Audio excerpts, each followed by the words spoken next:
Tujuan dari artikel ini yaitu dari pengertian jiwa yang termasuk unsur utama dari manusia. Bahkan ada yang mengatakan inti sari dari manusia adalah ungkapan man arafa nafsan faqad arafa rabbah yang populer di kalangan ahli tasawuf, memberi bukti lain bahwasannya manusia terus menyelami kemisterian jiwa untuk menyingkapkan hakikat sebenarnya.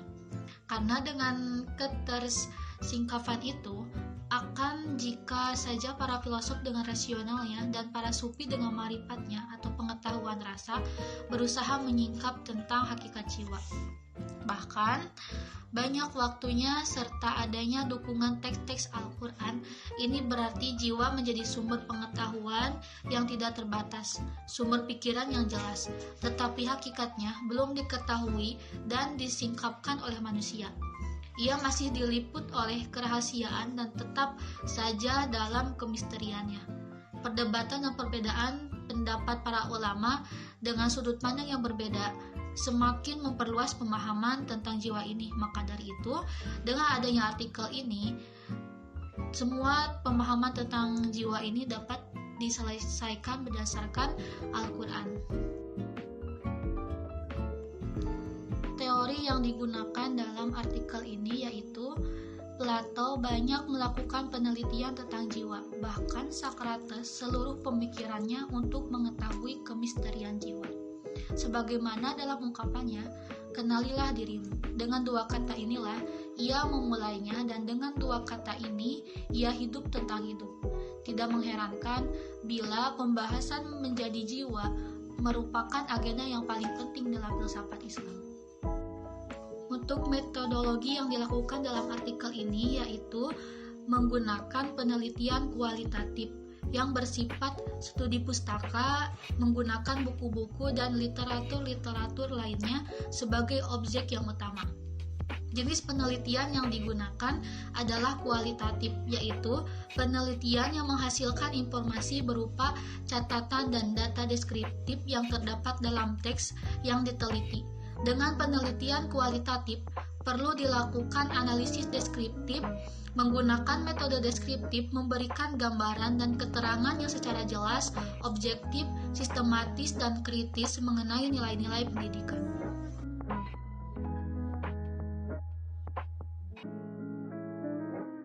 Isi pembahasannya yaitu penjelasan mengenai jiwa merupakan kata benda yang berarti roh, manusia, nyawa, kehidupan batin, segala sesuatu yang utama yang menjadi semangat, maksud sebenarnya, isi yang sebenarnya, arti yang bertunjukkan, buah hati, kekasih, dan orang. Pemikiran Islam tentang jiwa dalam cinta dengan filsafat Islam akan ditilik dari akar kata bahasa Arab yaitu kata al-nafs. Al-nafs menunjukkan arti keluarnya angin lembut bagaimanapun adanya. Al-nafs juga diartikan sebagai darah, karena seseorang kehilangan darah maka ia akan kehilangan jiwanya atau hati dan sanubari yang dimiliki oleh seseorang tersebut. Al-nafs juga bisa diartikan sebagai ruh. Dalam beberapa ayat ketika Tuhan menyebut kata al-nafs, yang terletak di dalamnya adalah misalnya dalam Quran surat Al-Fajr ayat 27, sebab itu maka dapat dikatakan bahwa hakikat al-nafs atau jiwa berasal dari al-ruh. Inti dari jiwa adalah bagian dari al-ruh. Beberapa ayat menyebutkan kata al-nafs dengan arti ruh yang berkaitan langsung dengan jasad manusia sebagai komponen fisik manusia. Pada aspek ini, kata al-ruh dengan al-nafs memiliki kedekatan makna.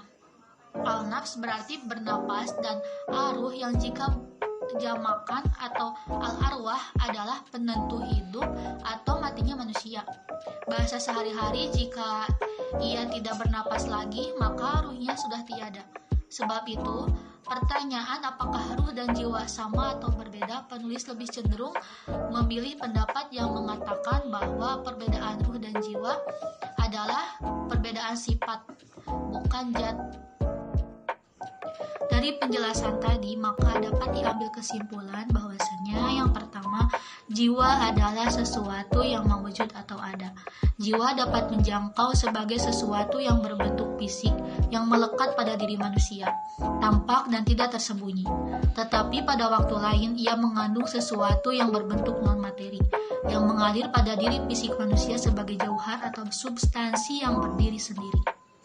Yang kedua, kata jiwa atau al-nafs disebutkan dalam Al-Quran dengan jumlah lebih dari 250 kali, jauh lebih banyak daripada kata al-nur. Kata al-nafs kadang diartikan dengan ruh dan tidak sebaliknya. Ini menunjukkan bahwa hakikat al-nafs atau jiwa berasal dari ruh. Ruh adalah inti dan jiwa adalah bagian dari ruh. Untuk yang terakhir, yang ketiga, jiwa tetap hidup dan akan merasakan siksaan atau penderitaan. Kekekalan jiwa yang dikemukakan oleh filosof Muslim dapat diambil temunya dengan titik temu dari semuanya, dengan kebenaran Al-Quran tentang kebangkitan jasad, dengan cara pertama bahwa yang mengemukakan filosof jiwa manusia merupakan pemikiran Islam tentang jiwa Kamaruddin peringkat paling tinggi. Jiwa adalah inti manusia yang kekal, sedangkan jasad akan mengalami kehancuran.